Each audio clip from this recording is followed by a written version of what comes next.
오늘은 방광염이 걸렸을 때 보통 병원에서 많이 시행을 하는 그 소변 검사나 균 검사 또는 뭐 초음파 검사 같은 방광염을 진단하는 검사 외에 어떤 경우에 뭐 방광 내시경까지 필요한가, 그거에 대해서 좀 말씀을 드리도록 하겠습니다. 안녕하세요. 골드만 비뇨의학과 서울역점 류재만 원장입니다. 일반적으로 예를 들어 몇 년에 한 번씩 방광염이 걸린다든가 아니면은 나는 난생 처음 걸렸다 뭐 이런 경우에 그거의 원인을 찾기 위해서 내시경 같은 정밀 검사를 하는 경우는 사실은 흔하지는 않습니다. 근데 우리가 보통 재발성 방광염이라고 하는 1년에 3회 이상 발생을 하는 경우 또는 6개월 동안 2번 이상 방광염이 재발한 경우에 원인에 대한 검사가 필요한 경우가 있는데, 방광염은 대부분의 경우가 균이 감염돼서 생긴 경우가 많기 때문에 방광염에 대한 항생제 치료를 해서 균이 잘 없어졌지만 다시 재감염이 돼서 생기는 방광염이 있을 수가 있겠고, 두 번째는 방광염에 대해서 적절한 치료를 했음에도 불구하고 박테리아가 완전히 죽지를 않고 요로 생식계 내에 지속적으로 감염이 되어 있는 상태여서 면역력이 떨어지거나 할 때 그게 다시 염증을 일으키는 그런 이제 박테리아 지속성 방광염이 있습니다. 특히나 이러한 재발성 방광염이 의심이 될 때 어떤 경우에 그러면은 방광 내시경을 해야 되느냐에 대한 사실 명확한 교과서적인 기준은 없습니다. 근데 어떤 연구에 따르면 이러한 재발성 방광염이 있을 때 한 40% 정도에서는 방광 내시경을 했을 때 뭔가 요로 생식기 계통에 이상이 발견이 됐고, 전체의 20% 정도는 뭔가 정말 치료가 필요할 정도의 구조적인 문제가 있어서 그걸 내시경적인 치료든 아니면 수술적인 치료든 치료를 하고 나서 재발성 방광염이 사그라드는 이러한 치료 효과를 보였다는 연구 결과도 있습니다.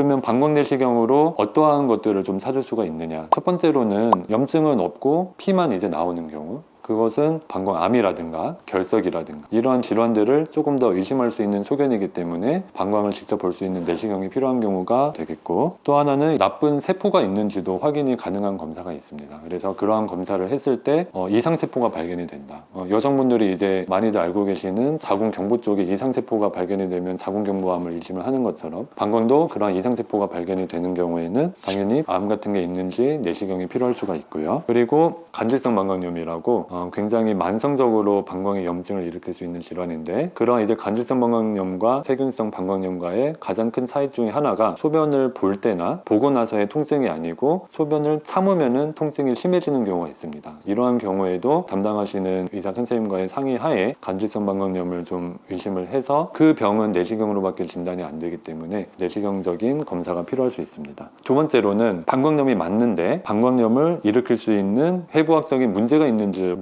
이제 확인을 하는 목적이 있습니다. 예를 들어 요도 협착이라든가 또는 요도 쪽에 염증이 골마서 농양이 생기는 경우도 재발성 방광염의 원인이 되기도 하고, 또는 이제 요실금 수술로서 요도 주위에 테이프를 이제 삽입하신 분들도 있는데 그러한 테이프가 요도로 튀어나온 경우, 이런 것들도 꽤 흔하게 발견이 되는 경우입니다. 특히나 이제 연세가 많으신 분들 경우에는 방광을 받쳐주는 근육이 약해지기 때문에 그러한 골반 조직들이 몸 밖으로 밑으로 이제 처지는 경우들도 있습니다. 이러한 경우도 방광염을 자주 일으키는 흔한 원인이 되고, 그 외에도 뭐 요도 개실, 뭐 방광 개실, 방광 요관 역류 등 좀 드물긴 하지만 재발성 방광염의 원인이 되는 질환들이 많이 있습니다. 이러한 방광 내시경을 필요한 경우에 이제 권유를 드리게 되는데, 보통 대부분의 분들은 방광 내시경에 대해서 굉장한 거부감을 가지고 계십니다. 아무래도 소중한 부위에 뭐가 들어간다는 거를 당연히 꺼려 하실 수 있는데, 방광 내시경이라는 게 일반적으로 우리가 속이 너무 불편하고 하면은 위내시경을 보는 거는 크게 이제 거부감들이 없으시거든요. 근데 아무래도 방광 내시경은 훨씬 드문 검사다 보니까 거부감을 느끼실 수 있는데,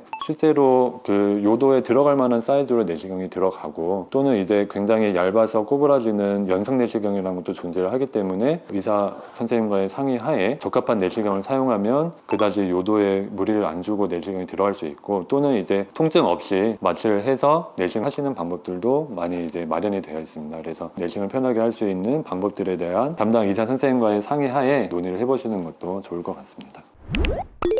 오늘은 방광염으로 고생하시는 이제 많은 여성분들, 뭐 남성분들도 있을 수가 있고요. 그런 경우에 어떤 경우에 이제 내시경 같은 좀 정밀 검사까지 필요하느냐, 그거에 대해서 간단히 설명을 드렸습니다. 여러 가지 내용들을 말씀을 드렸지만 가장 키포인트는 결국에 뭐 방광 내시경으로 알 수 있는 소견들이 굉장히 많기 때문에 그 검사가 필요하다고 판단이 되는 경우에는 너무 겁먹지 마시고 의사 선생님과 조금 더 열린 마음으로 상의를 해보시는 게 좋을 것 같습니다.